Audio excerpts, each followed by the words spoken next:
చాలా రోజుల నుంచి నాకు ఒక డౌట్ ఉంది. ఈ ల్యాప్టాప్ బ్యాటరీస్లో ఏముంటుంది? ఇది లిథియం అయాన్ బ్యాటరీ. సో ఈ లిథియం అయాన్ బ్యాటరీస్లో లోపల ఏముంటుంది అన్నది నాకు చాలా వరకు డౌట్ ఉంది. సో ఈరోజు మీతో పాటు నేను కూడా ఓపెన్ అయితే చేసి చూపిస్తాను.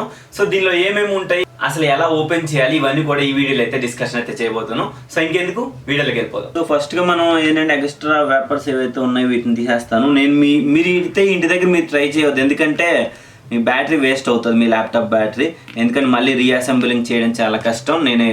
నేను తెగించేసాను, అంటే పోతే పోనీ అని చెప్పేసి నేను ఈ బ్యాటరీని అయితే ట్రై చేస్తున్నాను. ఎందుకంటే ఆల్రెడీ ఇది నా ఓల్డ్ బ్యాటరీ.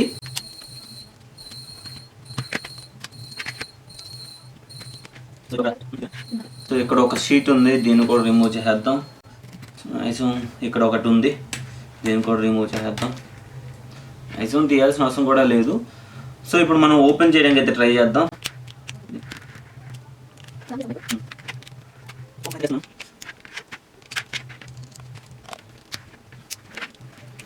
సో అన్ని ఎడ్జన్ కూడా ఈ విధంగా మీరు ఓపెన్ చేసేసుకోవాలి. లేదనుకుంటే మీరు మీ దగ్గర చాకు ఉంటే చాకుతో కూడా మీరు ఓపెన్ అయితే చేసుకోవచ్చు.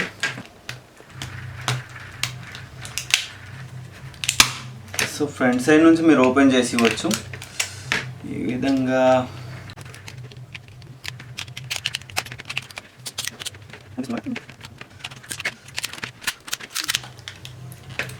సో ల్యాప్టాప్ బ్యాటరీని అయితే మొత్తానికి ఓపెన్ అయితే చేసేస్తాం. సో బ్యాటరీ ఓపెన్ చేసేసిన తర్వాత ఈ విధంగా ఉంది. వీటిని స్టిక్ చేయడానికి ఇక్కడ గమ్ అయితే ఉన్నాయి. ఇవి సెల్స్లు ఉన్నాయి, అంటే రీఛార్జబుల్ సెల్స్ ఇవి. సో అంటే లిథియం అయాన్ బ్యాటరీస్ కదా, వీటికి రీఛార్జ్ చేసుకోవడానికి సెల్స్ అయితే ఉంటాయి. సో టోటల్గా 6 సెల్స్ని అయితే ప్రొవైడ్ అయితే చేశారు. ఇది ఎంఏహెచ్ మీద డిపెండ్ అయి ఉంటుంది.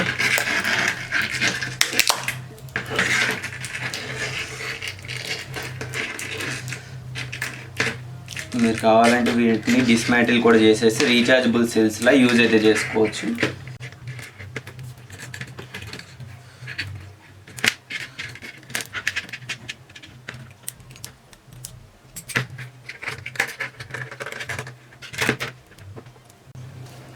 సో ఇట్లా 2 సెల్స్కి అయితే కనెక్షన్ అయితే ఉంది.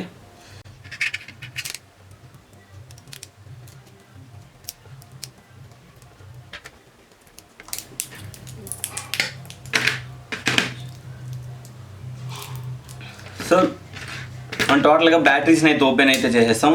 చూసుకుంటే ల్యాప్టాప్ బ్యాటరీలో టోటల్గా 6 సెల్స్ అయితే ఉన్నాయి. సో దీని మీద ఇంకేమైనా మెన్షన్ చేస్తుందా అని చూద్దాం. డిఎల్ఈ దీన్ని లాట్ నెంబర్ మెన్షన్ అయితే చేస్తుంది M190 అని చెప్పి. ఎంత ఎంఏహెచ్ అని మాత్రం రాయలేదు, బ్యాటరీ మీద మాత్రం రాసి అయితే ఉంది ఎంత ఎంఏహెచ్ బ్యాటరీ అని చెప్పేసి.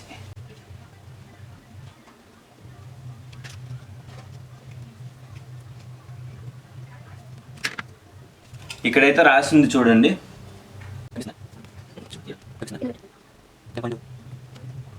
10.8V 4.8 amps అనమాట. సో దీని పవర్ అయితే 10.8 వర్డ్స్ని అయితే సప్లై చేస్తుంది. 4.8 amps అయితే ఉంది, 4.8 amps. సో ఈ మొత్తం 6 బ్యాటరీస్ కలిపి 4.8 amps అన్నట్టు. సో వీళ్ళు ఇలా టాలీ చేసుకొని అయితే ల్యాప్టాప్ బ్యాటరీస్లో అయితే ఈ విధంగా బ్యాటరీస్ని అయితే ఇంక్లూడ్ అయితే చేస్తున్నారు. వీటిని యాక్చువల్లీ నార్మల్ ప్రీవియస్ ఏంటంటే లీడ్ యాసిడ్, నార్మల్గా రీఛార్జబుల్ సెల్స్లో లీడ్ యాసిడ్ని వాడేవారు. ఇప్పుడు ఏంటంటే లిథియం అయాన్ కదా, లిథియం అయాన్కి ఇలాంటి బ్యాటరీస్ అయితే యూజ్ అయితే చేస్తున్నారు. ఇవి లిథియం అయాన్ బ్యాటరీస్. మీకు అర్థమైంది అనుకుంటాను ల్యాప్టాప్ బ్యాటరీస్లో ఏమేమి ఉంటుంది అసలు ఎలా అని చెప్పేసి. వీటన్నిటినీ ఒక మదర్ బోర్డు ఉంటుంది, దీని ద్వారా అవుట్పుట్ అయితే వెళ్ళడానికి, అంటే ఛార్జీ చేయడానికి ప్లస్ ఏంటంటే ఛార్జింగ్ ఎక్కడానికి. సో దీని నుంచి ల్యాప్టాప్ పవర్ సప్లై ఉంటుంది, ఇన్పుట్ అండ్ అవుట్పుట్ ఉంటుంది మొత్తం ఈ మదర్ బోర్డ్ ద్వారా. సో మీకు అర్థమైంది అనుకుంటాను. అర్థమైతే లైక్ బటన్ ప్రెస్ చేయండి. అలానే మీకు ఏమైనా డౌట్స్ ఉంటే కింద కామెంట్ సెక్షన్లో అడగండి. నెక్స్ట్ ఇంకేమైనా టాపిక్ కావాలనుకుంటే అది కూడా కామెంట్లో అడిగితే నేను ఖచ్చితంగా నెక్స్ట్ వీడియోస్ అయితే చేయడానికి అయితే ట్రై చేస్తాం. Thank you, bye.